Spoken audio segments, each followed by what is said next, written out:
Hallelujah. সকলকে জয় যিশু। আমি সুজাতা মাঝি, ললিতপুর থেকে, হুগলি জেলা।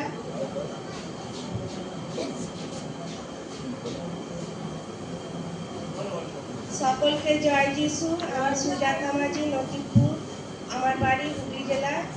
তো আমার জীবনের সাক্ষ্য হচ্ছে, সব থেকে আজকে সাক্ষ্য হচ্ছে প্রভুরে এখানে আসতে পেরেছি। অনেক দিন থেকেই আমার আশা ছিল এখানে এসে বাপ্তিস্ম নেবো, দাদা ভাইয়ের জন্য প্রার্থনা নিতাম।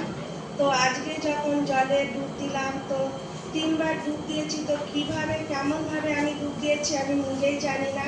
ওইভাবে এই জীবনে প্রথম ডুবেছি। তো ডুব দেওয়ার পর আমার শরীর কেমন একটা ভারী ভাব ছিল, কিন্তু সেই ডুবার পর থেকে আমার শরীর পুরো হালকা, কোনো মনে হয় না যে আমি একটা শরীর আছে বলে আমার জীবনে। তো এই আমার সাক্ষ্য আজকে বাপ্তিস্মর যে ডুবেছি। আর আমার জীবনের অনেক দুঃখ, কষ্ট, বাধা, বিপদ এসেছে। সব থেকে বড় বাধা এসেছিল আমার স্বামী। তো আমার স্বামী প্রথমে একটা এমন অসুখ করেছিল, তো হসপিটালে ভর্তি হয়েছিল। হসপিটালের ডাক্তার কোনো আশা দিয়েছিল না। তো আমি সব সময় প্রার্থনা করেছিলাম, আমার স্বামীও বিশ্বাসী। তো প্রভুর কাছে একটাই বলেছিলাম, প্রভু তোমার সন্তান কিছু হবে না, ও সুস্থ সুন্দরভাবে গিয়ে ফিরে যাবে। তো প্রভু আমার জীবনে অনেক অলৌকিক কার্য করেছে। সেই মুহূর্তে আমার স্বামীকে হসপিটাল থেকে সুস্থ সুন্দরভাবে গিয়ে ফিরিয়ে দেয়। আর একটা সব থেকে বড় চমৎকৃত করেছে, আমার স্বামী বম্বে গড়াই ব্রিজে লজে কাজ করে। তো সেই লজে কাজ করার সময় আমার স্বামী সেই 3তলা বিল্ডিংকে ভেঙে দেওয়ার জন্য সব সরকারে লেগেছিল। ওখানকার যত সব কিছু সরকারে ভেঙে দিয়েছে। তো একটা রুমই ছিল।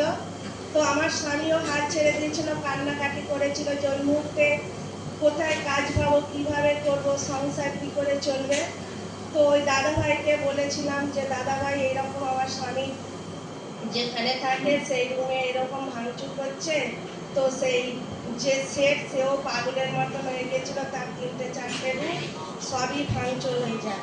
তো এই দাদাভাই প্রার্থনা দেয়, তো প্রার্থনা দিতে দিতে দিতে দিতে তো এখনও সেই রুম রয়েছে বা আজ পর্যন্ত কিছু হয়নি।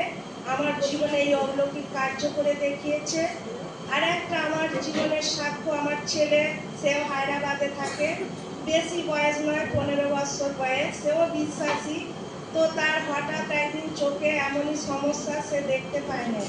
তো আমাকে সকালবেলায় ফোন করে বলছে যে মা এরকম আমাকে একটু প্রার্থনা করে দাও, তো আমি চোখে ভালো দেখতে পাচ্ছি না। তো আমি বললাম ভয় করবি নি, প্রভু যিশু যেমন অন্ধকে চোখ দিয়েছিল, সে থুতু দিয়ে মাটি লেপে চোখে দিতে সে দৃষ্টি পেয়েছে। তুই ওই থুতুকে মাটি দিয়ে লেপে চোখে দিবি, দেখবি সুস্থ হয়ে গেছে। নাহলে তেল কিনে নিয়ে নিজেই প্রার্থনা করে লাগাবি, সকালকে দেখবি সেই চোখে যেমন ছিল সেরকমই দেখতে পাবি। তো আমার ছেলে এতটাই বিশ্বাসী ছিল, সে নিজে তেল কিনে চোখে লাগাতে, সে চোখে তারপরের দিন আমাকে তারপরের সপ্তাহে ফোন করে বলে যে মা আমি চোখে সব সুন্দর দেখতে পাচ্ছি, কোনো অসুবিধা হয় না। আমার জীবনের সাক্ষ্য। আর একটা সাক্ষ্য হচ্ছে, আমারও এই হালফি খুবই শরীর মানে হাঁটু কোমরে তো যন্ত্রণা হতোই। সে মানে এমন কোমরে যন্ত্রণা, বসতে পারতাম না, দাঁড়াতে পারতাম না, শুতে পারতাম, কিছুই করতে পারতাম না। তো এই দাদা ভাইকে প্রার্থনা করতে বলতে তো আমার 2-3 দিনের পর সেই কোমর যেমন সুন্দর, সেই থেকে আমার আর কোমরে ব্যথা আরে কিছু হয় না। তাই এইরকম আবার এই 1 সপ্তাহ পরে এতই হাঁটুর যন্ত্রণা, তো হাঁটু নিয়ে আমি হাঁটতে পারতাম না। আবার দাদাভাইকে ফোন লাগালাম, দাদাভাই প্রার্থনা দিল 3 দিন থেকে। প্রার্থনা দেওয়ার পর তারপরে দেখুন আস্তে আস্তে তবু টেনে টেনে চলতাম। কিন্তু আজকে দেখছি এতক্ষণ যে এসেছি থেকেছি, হাঁটুর কোনো সমস্যা দেখতে পাই না। এই আমার জীবনের সাক্ষ্য। প্রভু যিশুকে আমি কোটি কোটি ধন্যবাদ। আর আমার দাদাভাই পালবাবুকে কোটি কোটি ধন্যবাদ।